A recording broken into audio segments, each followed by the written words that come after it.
Hello, in this video I will show you how to install Chat GPT widget on Xiaomi 13T Pro.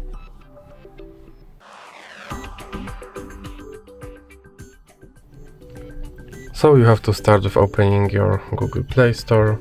Now click on search bar and type in Wally AI and click search. And now you can click install.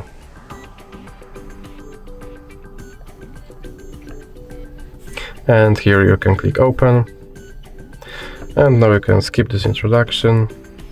And you can click open permissions, and you have to find your AI assistant on this list, and you have to allow this app to display over other apps, and then click back and click back again.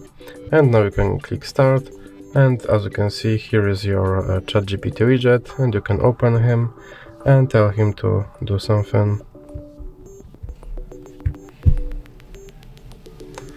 And as you can see, he responded. And if you want to remove him, just drag him into the X icon in the middle of your screen. So that's it for this video. If you liked it, please remember to leave a like and subscribe.